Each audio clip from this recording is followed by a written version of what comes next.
और अयोध्या में भव्य राम मंदिर के चौखट की पहली तस्वीर सामने आ गई है। चौखट की तस्वीर को श्री राम जन्मभूमि तीर्थ क्षेत्र ट्रस्ट ने साझा किया है। सफेद संगमरमर से राम मंदिर का ये चौखट बनाया गया है। इसमें सागौन की लकड़ी के दरवाजे लगेंगे। एक्सक्लूसिव तस्वीरें सबसे पहले इस वक्त न्यूज 18 पर एक्सक्लूसिवली आप देख रहे हैं। सफेद संगमरमर के जो चौखट है उसका निर्माण किया गया है और पहली तस्वीर इस चौखट की इस वक्त आपको हम दिखा रहे हैं, क्योंकि बहुत तेजी के साथ इस वक्त राम मंदिर का जो निर्माण कार्य है वो चल रहा है और अब चौखट की पहली तस्वीर भी सामने आ गई है। ये तस्वीर आप देखिए और ये तस्वीर को श्री राम जन्मभूमि तीर्थ क्षेत्र ट्रस्ट ने साझा किया है, जिसमें सफेद संगमरमर से राम मंदिर का चौखट बनाया गया है। इसमें सागौन की लकड़ी के जो दरवाजे हैं वो इसके बाद लगाए जाएंगे, लेकिन ये स्वरूप कैसा होगा, ये चौखट कैसे अभी तक बनकर तैयार हो गया है, दरवाजे का काम इसमें बाकी है, वो तस्वीर में भी नजर आ रहा है। सबसे पहली तस्वीर इस वक्त न्यूज 18 पर एक्सक्लूसिव आप देख रहे हैं।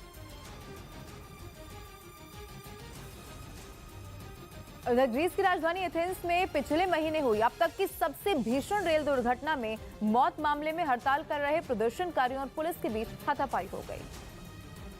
मामला शांत कराने के लिए पुलिस को प्रदर्शनकारियों पर आंसू गैस के गोले छोड़ने पड़े। हंगामा उस वक्त और बढ़ गया जब प्रदर्शनकारियों ने एथेंस विश्वविद्यालय के पास की सड़क को छोड़ने से साफ इनकार कर दिया। पुलिस लगातार फिर से ट्रैफिक खोलने की कोशिश करती रही। दरअसल पिछले महीने 28 फरवरी को उत्तरी ग्रीस में रेल दुर्घटना में करीब 57 लोगों की मौत हो गई थी और कई लोग जख्मी भी हो गए थे। तभी से रेल सुरक्षा को लेकर एथेंस के लोगों में भारी गुस्सा था।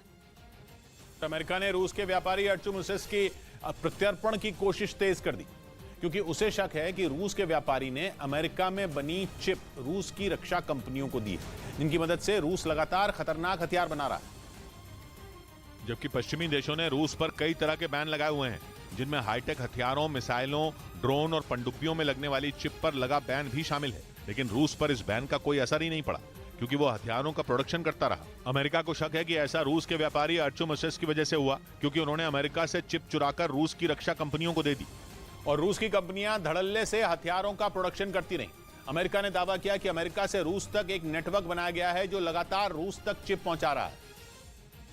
और ये सब केवल और केवल अर्चुमुसिस की वजह से मुमकिन हुआ। वैसे अर्चुमुसिस को पिछले साल अक्टूबर में ही गिरफ्तार किया जा चुका है और वो इटली के मिलान में नजरबंद है, लेकिन अमेरिका उनके प्रत्यर्पण की कोशिश कर रहा है, क्योंकि उसे लगता है कि अर्चुमुसिस से उसे चिप स्मगलिंग के कई राज पता चलेंगे। कोर्ट में प्रत्यर्पण के लिए दाखिल याचिका में भी अमेरिका ने यही दलील दी और बताया कि रूस के साइबेरिया के गवर्नर के बेटे अर्चुमुसिस का वहां अच्छा खासा राजनीतिक दबदबा है और उन्होंने जंग से काफी समय पहले ही चिप स्मगलिंग की तैयारी शुरू कर दी थी, जिसके लिए उन्होंने एक लंबा चौड़ा नेटवर्क बनाया। अमेरिका ने आरोप लगाया कि रूस के व्यापारी ने अमेरिकी कंपनियों को धोखा दिया और शेल कंपनियां बनाकर अमेरिकी कंपनियों से चिप खरीदी और फिर उन्हें रूस की रक्षा कंपनियों को बेच दिया। यानी सारा नेटवर्क फर्जी कंपनियों के दम पर चला। ब्लूमबर्ग ने तो अपनी रिपोर्ट में अर्चुमुसिस के काम करने का पूरा तरीका ही बता दिया और दावा किया कि रूस के व्यापारी ने यूरोप और एशिया में छोटी छोटी शेल कंपनियां बनाई, जिनके जरिए कैलिफोर्निया और न्यूयॉर्क की चिप बनाने वाली कंपनियों से चिप खरीदी गई और फिर उन्हें रूस को सप्लाई किया गया। हालांकि रूस के व्यापारी अर्चुमुसिस ने इन सभी आरोपों से इनकार किया। यही नहीं, उन्होंने मांग की कि उनका प्रत्यर्पण न हो, क्योंकि अमेरिका में उनसे बुरा व्यवहार किया जा सकता है। हालांकि उसिस की ओर से आया ये बयान औपचारिक नहीं है और उनके एक करीबी ने नाम छिपाकर ये जानकारी दी। यूक्रेन जंग ने सेमीकंडक्टर चिप की डिमांड बढ़ा दी है, क्योंकि हाईटेक हथियारों में उनकी जरूरत पड़ती है और अमेरिका और रूस के बीच इसी वजह से नया झगड़ा शुरू हो चुका है।